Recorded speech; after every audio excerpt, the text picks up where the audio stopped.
Greetings, mortals, peers, and queers. I've got some good news today on my documentation of the steady fall of our democracy.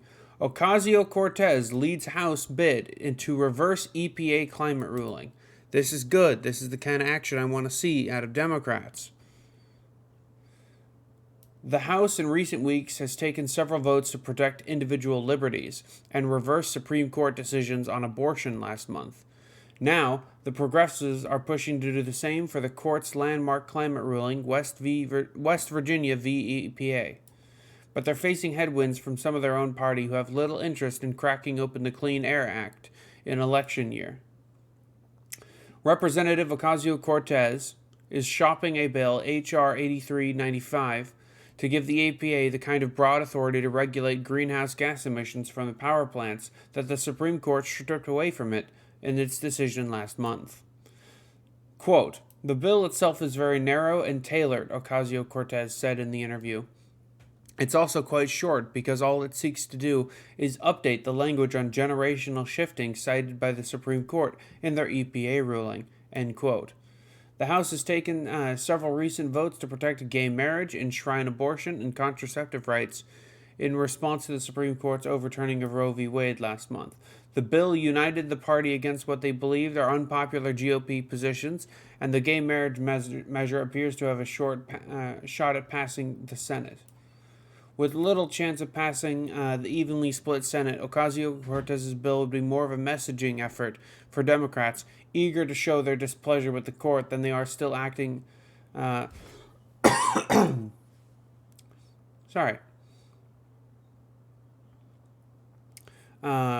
show that they are still acting on climate change despite the apparent death of their climate legislation in the Senate.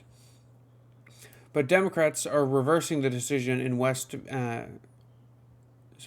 Democrats said reversing the decision in West Virginia v. EPA is a more complicated proposition that could divide their caucus.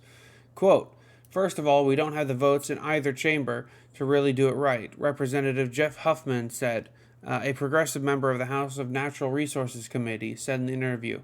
"And there's a risk when you open up something like the Clean Air Act in Congress like this, so I don't think it's the wisest path forward," end quote. Congressional Progressive Caucus Chair Pramila Jayapal said there's a difference, at least politically, between protecting fundamental rights that all Democrats agree on and amending bedrock environmental law to give EPA more authority. "You just got to draft it in a way that makes it clear that you're going to get the whole caucus, because it doesn't help us if it divides the caucus," Jayapal reports. So, it might not get passed, but we're seeing action, and I'd like to see action, even if it's just a measuring, or if it's just a messaging effort.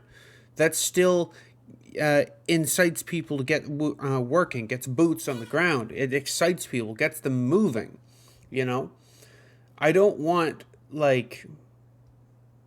it might not work, therefore we're not going to take any action whatsoever, and we're just going to stall out. I want Democrats to be fanning the flames. I want people's asses kicked into gear.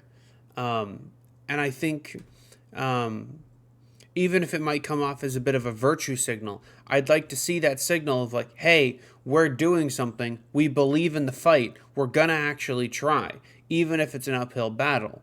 Rather than what we see a lot from Democrats, which is just sort of shrugging and being like, well, we're not going to try anything. I'd like to see some life in them. I'd like to see some fire in their bellies. I want to see some movement. And with that, I'll end the episode there. Y'all have a good evening. Goodbye.